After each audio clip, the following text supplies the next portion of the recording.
I'm Ruth Halloran, and I'm 68 years old.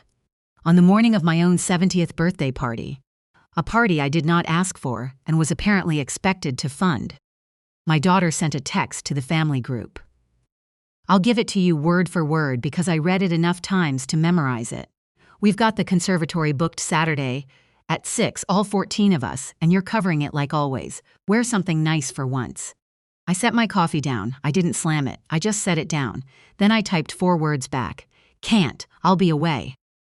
My daughter wrote back inside a minute. Mom, don't make this weird. My son sent a thumbs down. His wife sent nothing at all, which from her was the loudest thing in the thread. They thought I was bluffing. What none of them had thought to ask in 22 years was that the building they'd just booked for my party had my name carved into the stone above the east doors. By the time the manager walked out with the check that Saturday night, every soul in that room would know exactly whose name it was. Let me back up. It was a Tuesday in March when all of this really started, even though it looked like it started with that text. I was standing in the produce section at the Ingalls on Merrimon, holding a bag of green beans when the floor went sideways, and the lights got very bright and very far away at the same time. I woke up in the back of an ambulance with a young man holding my wrist and asking me my name. Mission Hospital kept me 3 days, a small heart event, they called it. The kind that taps you on the shoulder instead of knocking you down. On the morning they sent me home, the cardiologist came and sat at the end of my bed. Dr. Pruitt. A man near 60 himself, with reading glasses he kept pushing up his nose. He went through my numbers, which were mostly fine, and then he closed the folder and looked at me a beat too long. Mrs. Halloran, he said, can I ask you something that's got nothing to do with your heart? You can ask, who takes care of you? I didn't have an answer ready, and the silence stretched out long enough that he answered it for me. I read your intake. 2 grown kids, 4 grandkids, a late husband you were married to 41 years, and not one of them is in your emergency contacts. You've got your neighbor down there. He tapped the folder. I'm not trying to be unkind. I'm just a man who's seen a lot of women your age, and I'm going to tell you what I tell all of them. The body keeps the receipts even when nobody else does. He stood up and buttoned his coat. When's the last time somebody made you a meal, Mrs. Halloran? An actual meal, on a plate, set down in front of you? I looked out the window. There was a man in the parking lot trying to fold a stroller and losing. I'll see myself out, Dr. Pruitt said gently, and he did. I drove myself home. I didn't call my daughter. I didn't call my son. My son found out 2 weeks later, secondhand, because a nurse he played golf with mentioned my name in passing, and he called me once, annoyed that I'd made him look out of the loop. I told him I hadn't wanted to be a bother. He didn't call back. I made myself a poached egg on toast and ate it standing at the counter, which is where I'd eaten most of my meals for the 5 years since Frank died. And then, 3 days after that, I called a number I hadn't dialed in almost 2 years. A man named Theo Vargas picked up on the second ring, and when he heard my voice, he went quiet, and then he said, Ruth, I've been hoping you'd call. I'll get to Theo. First, I need you to understand who I used to be, because my own children don't, and that's the whole sad heart of this thing. I quilt. That's the plain word for it. I've been putting needle to cloth since I was 6 years old, sitting on my mother's lap in a tobacco town in the Tennessee foothills, learning to bury a knot so it never shows on the front. My mother could make a feed sack look like a stained glass window. She taught me a whole cloth stitch so fine you'd need good light and a younger pair of eyes than mine to count it now.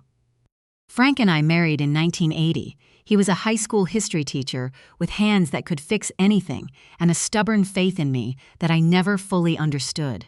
In 1986, when our daughter was 4 and our son still in a crib, Frank co-signed a loan so I could rent a storefront and open a workroom. I remember the man at the bank on Patton Avenue. He never once looked at me. He kept his eyes on Frank and said, "And the wife will be the one running it." Like running it was a thing a wife might do as a hobby.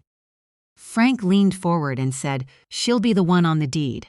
I'll guarantee it, but it's hers because she's the one who can do the work and keep the books." We got the loan 3 weeks later. $11,000 at an interest rate. I won't tell you because it'll make your teeth hurt. The week we signed, a package came in the mail from my mother. Brown paper, twine. Inside was an apron she'd pieced herself, a deep crimson, with my initials cross-stitched at the breast, in cream thread. RH. There was a card folded in the front pocket, her handwriting, slanted and careful. Don't make yourself small to fit in their pocket. You were never that size. I've still got that apron. We'll come back to it. What I built over the next 30 years isn't a thing my kids could see, and that's partly my own fault, so let me own it. I built a name in a small world that doesn't make the news, but means everything to the people inside it. My work hung in shows. Then it hung in galleries. Then, in 1998, a regional museum in our town. The Vance Museum of Southern Craft, a beautiful old stone building, Frank and I helped raise the money to renovate, asked to make my largest quilt part of their permanent collection. It's called Tobacco Road 1962. It's 11 feet wide. It hangs in a gallery on the second floor, and in 2004, the museum named that gallery after me. The Ruth Halloran Textile Hall.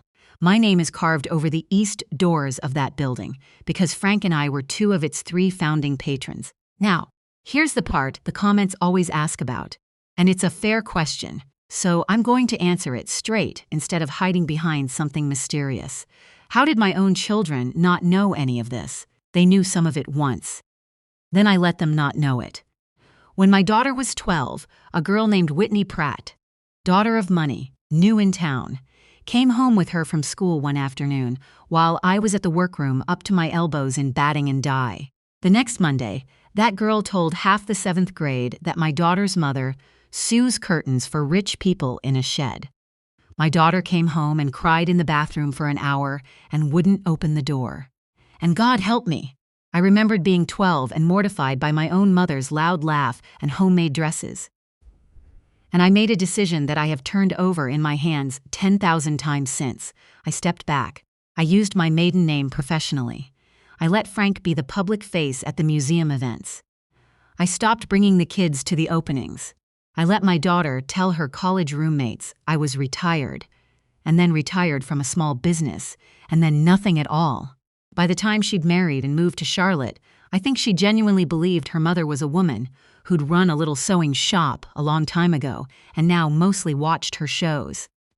I told myself I was protecting her. I want to say this clearly to you because I never got to say it to her face the way I should have. I was wrong. Staying quiet to spare your child embarrassment is not love. It's a slow way of agreeing with the people who insulted you. It took me until I was 68 years old and lying in a hospital bed to understand that I'd taught my own children I was nobody by acting like nobody for 30 years. If you're a mother who's made herself small so her kids wouldn't be ashamed. If you spent years shrinking and then wondered why nobody can see you, just type the word small in the comments. One word. I read every one of them. So, my son. He brought his wife home for the first time in 2017. Sloan. Pretty, polite, careful with her words, the way some people are careful with a knife. Her mother, Diane, came with her, which should have told me something. I made a pot roast and Frank's good potatoes. The conversation was pleasant enough. Diane asked about the framed photo in the hallway. Frank and me, young, standing in front of the storefront in 1986, and asked if that was our little business. I said it was our first one. She smiled and didn't ask anything else. After dinner, my son walked them to the car. The kitchen window over the sink was cracked open, the way it gets in October, and the night air carried Diane's voice across the side yard, low and pleased with itself. Your mother used to do alterations for the women in our circle, you know, hems and such. Charming, really? My son said nothing. I was rinsing a plate. I rinsed it a lot longer than it needed. My son married Sloan in 2018. I sat at a table near the kitchen doors. Over the next several years, the Christmas invitations got shorter, the birthday parties got farther away, and the videos of my granddaughters arrived in my phone 3 weeks after the fact. What I never told my son, what I'll go to my grave not telling him, is that I knew the whole time. I heard his mother-in-law through the window, and I watched my son decide it was easier to let her be the family's idea of class than to correct her. And I let him.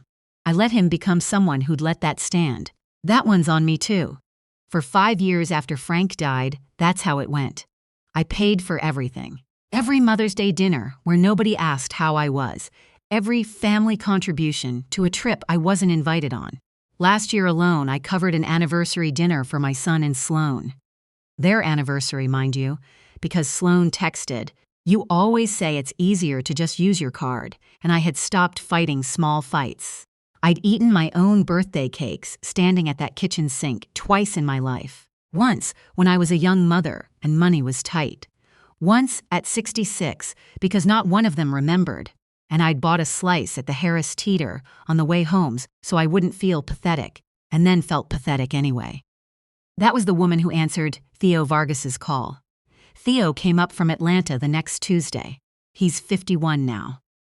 26 years ago, he was a kid from a family that had crossed the border with nothing, sweeping floors and asking me questions while I worked. And I taught him everything I knew, and he turned out to have more in his hands than I ever did. He runs a textile studio now and sits on 3 museum boards. He came with a leather folder and sat at my kitchen table and put it down between us. He'd been quietly buying out the small partnership stake I still held in the Vance Museum's endowment fund. A long story, but the short version is that Frank and I had put real money into that building, and I still owned a piece of the foundation that ran it. Theo wanted to buy my share to fund an expansion, a craft school, scholarships, the whole thing. He slid the number across the table. It was more money than I'd ever seen with my name attached to it. I asked for closing to come after my birthday, and he asked why, and I said, "You'll know when I tell you." Then he set down his cup and said the other thing. Ruth, the National Endowment for the Arts, the National Heritage Fellowship. He let it sit there. Class of this year. They're announcing in 3 weeks. They tried to reach you twice. You let it go to voicemail. I sat very still. "Did you do this?" I asked. "I put your name forward in 2022, he said.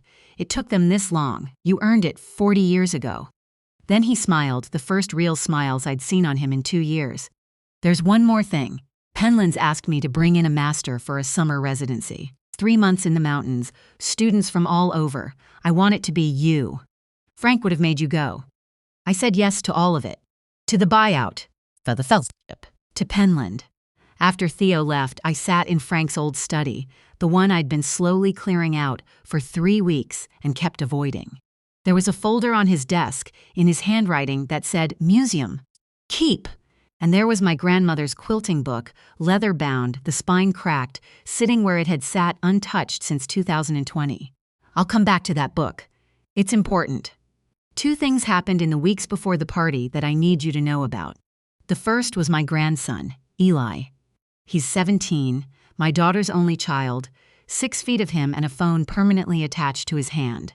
My daughter shipped him up to me for his spring break because she had a closing in Charlotte she couldn't move. "Add it to your grandma points. He'll be on his phone the whole time," she texted, and she meant it as a kindness, which is the saddest part. He arrived Friday night with a duffel bag and earbuds in. Saturday morning, while I was at the grocery, he found the attic. I knew because the dust on the stair runner was disturbed, and the folded blanket I keep on the top step had been moved. He'd found the cedar box.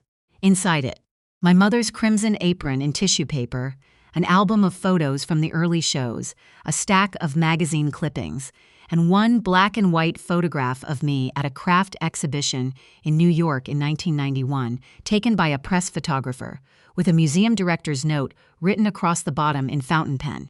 He sat up there for 20-some minutes. I could see where he'd sat from the dust. He came down and didn't say a word about it. He went to his room. The next morning, I made blueberry pancakes and set a little pitcher of warm syrup between us. He sat there in yesterday's hoodie, not quite looking at me. "Sleep okay?" I asked. "Yeah." A long pause. "Grandma, did you ever meet anybody, famous?" I poured syrup on my own plate. "A few people here and there." "Like who?" "There was a man in New York once," I said. "He ran a big museum. He was kind to me." I cut a small triangle of pancake. "What was his name?" "You wouldn't know it, honey." He looked at me then, and his eyes are Frank's eyes, dark and very steady, and he said, "I think I might, actually." We sat there about 2 seconds in total silence, then I poured him more syrup. His mother picked him up at 11, on her phone the entire driveway visit. But Eli didn't open his phone the whole time. I could see them through the windshield. And that night, alone in Charlotte, he wrote a single line in his phone that he'd show me 7 weeks later. It said, "Grandma is somebody." It was the first time in 22 years that anyone in my family had written that sentence about me. The second thing was Frank's letter.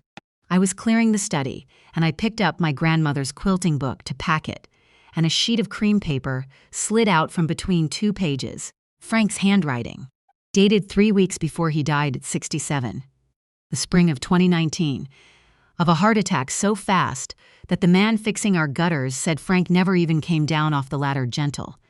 He just sat down on the roofline like he decided to rest. I sat down on the study floor and read it. "Ruthie, if you're reading this, I went first, and I'm sorry, and I hope it was quick. Listen to me now because you never would when I was alive. The kids don't know who you are. Some of that's the world, and some of that's us, and a lot of that's you, and it doesn't matter whose fault anymore.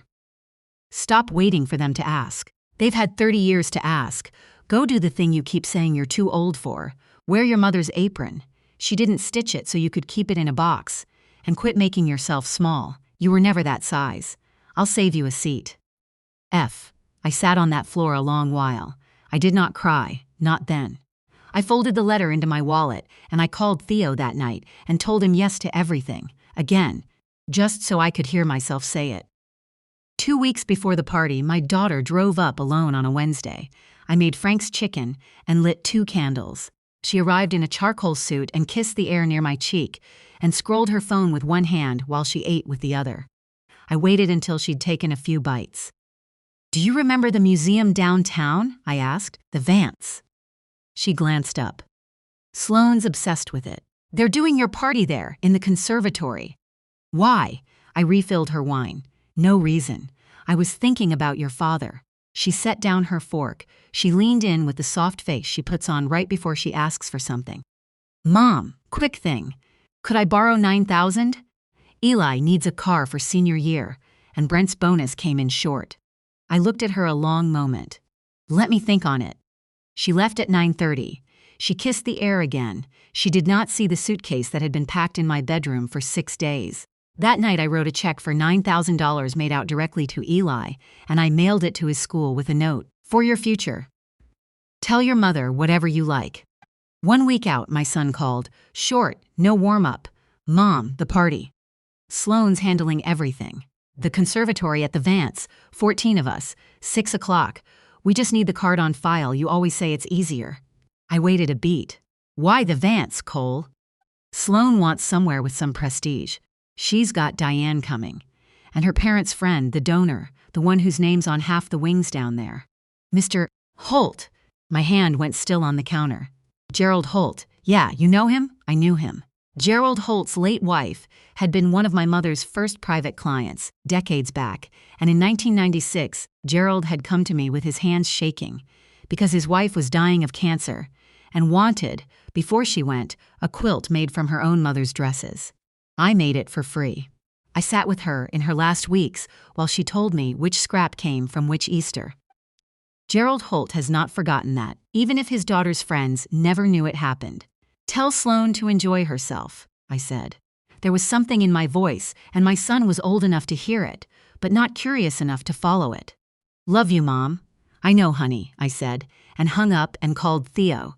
"Gerald Holt is going to be at my birthday dinner," I told him. "Saturday, in the conservatory." A long pause. "Ruth," Theo said slowly, "Gerald Holt is on our board. He votes on the buyout Friday." Another pause. "The universe has a sense of humor." "There's more," I said. "Let me tell you exactly what they don't know, and let me tell you how I'd like Saturday to go." He listened. When I finished, he was quiet a long time. Then he said, "Leave the dinner to me, Zia." He always called me that, the way his grandmother would have. "You go teach in the mountains. I'll set the table." Friday before the party, Sloane called to confirm. "Mother Ruth, just checking you're coming Saturday. Sweet as anything. The room we booked is the conservatory. It's just gorgeous. It's not really for everybody, but I pulled some strings." She paused, "And please dress up. And I'm only saying this because I love you." Don't bring up the whole hospital thing. It upsets the girls, Cole agrees. The small muscle in my jaw moved once. I won't bring it up, I said.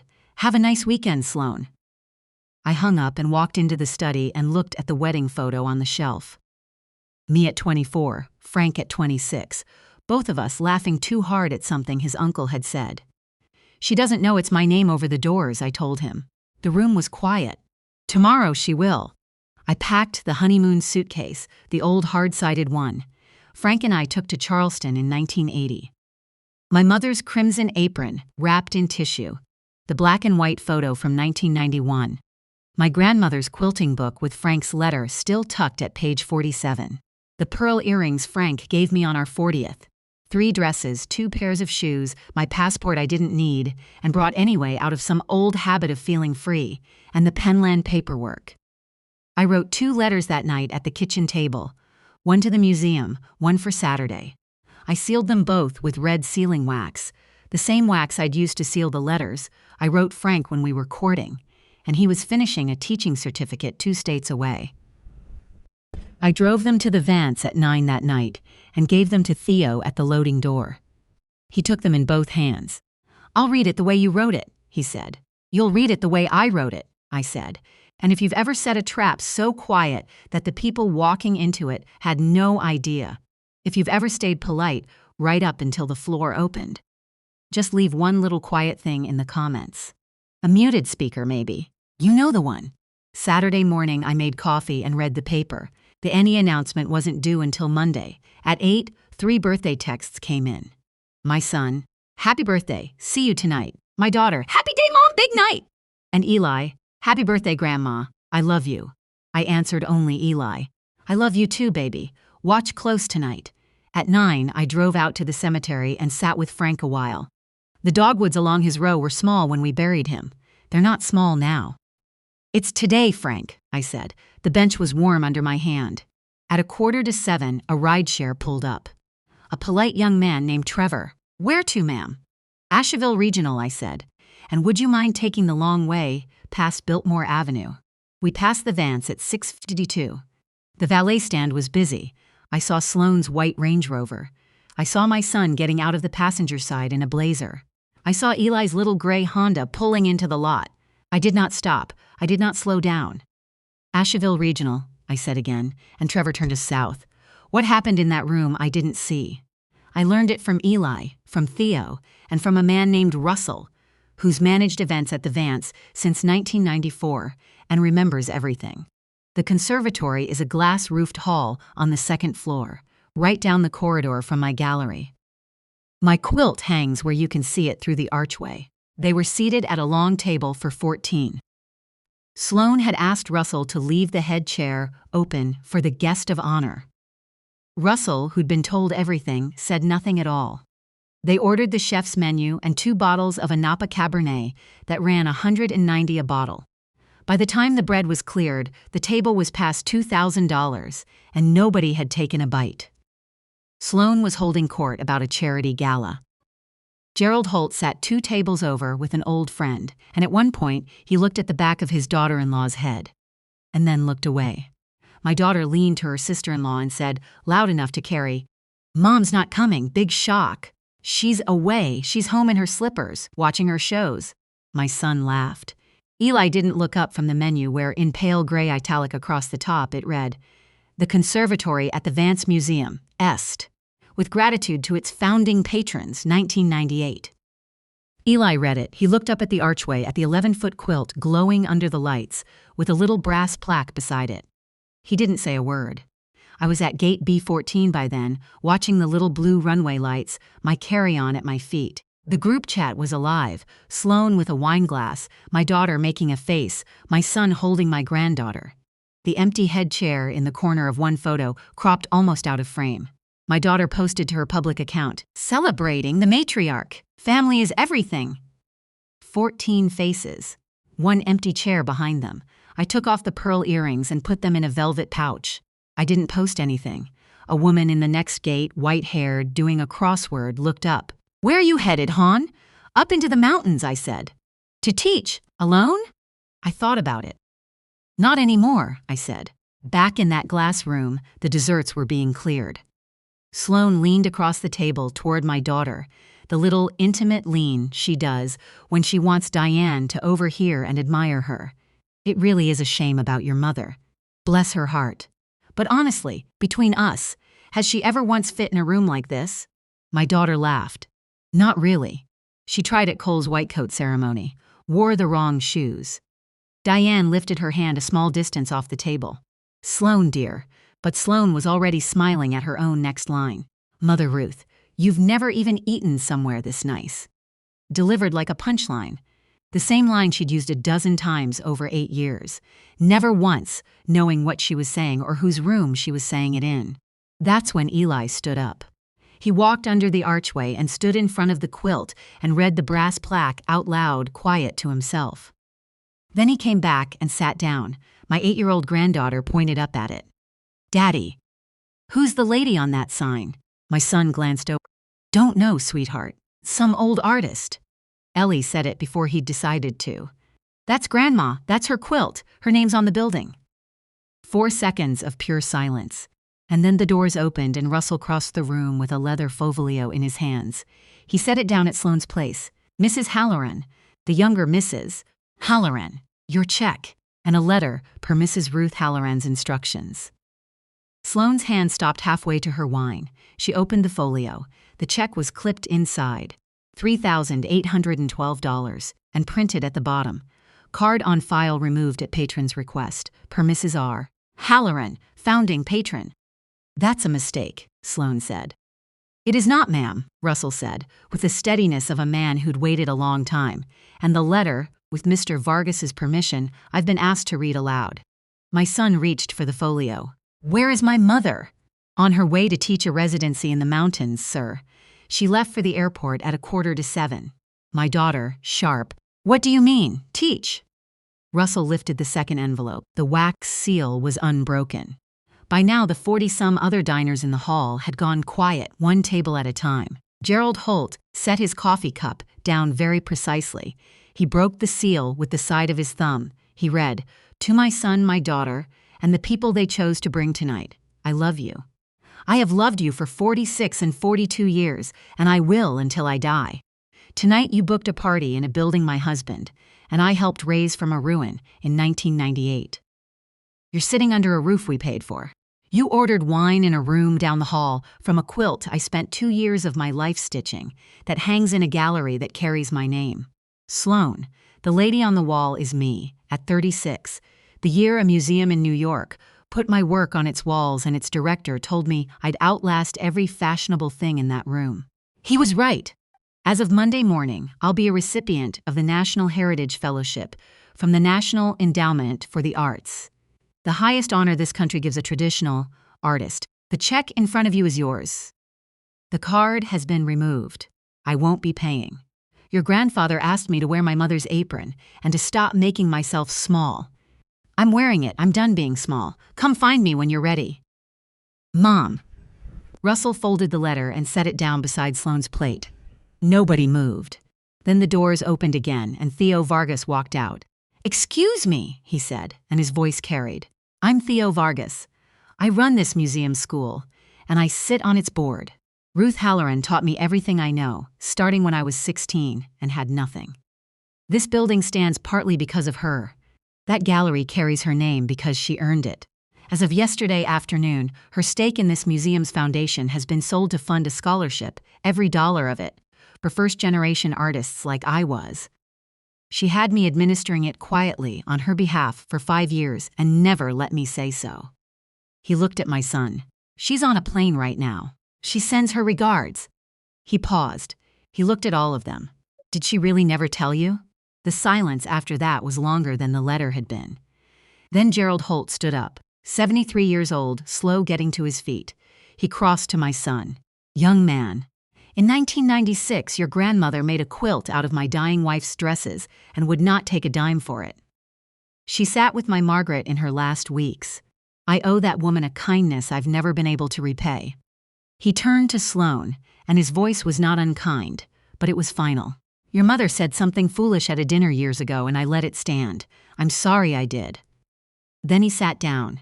An older woman, 2 tables over, folded her napkin and stood. Frances Owen, 80, who'd bought my work since the very first show.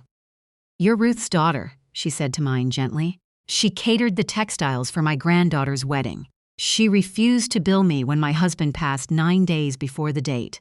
Your mother is the finest person I have ever known, and not one of you bothered to find that out." She sat back down. Then they tried to pay. My son ran his card. Declined. He'd been carrying balances he hadn't told Sloan about. Sloan's card declined. My daughter's went through for $1,400. Not enough. Her husband's covered another $12. In the end, it was Diane, Sloan's own mother, who opened her purse, slid a black card across the linen, and said, "Enough. Please." It cleared, and the whole time Eli had been filming. Quietly from his seat, since the moment Russell set down the folio, he'd caught every word. When it was over, he stood, walked over to Theo, and put out his hand.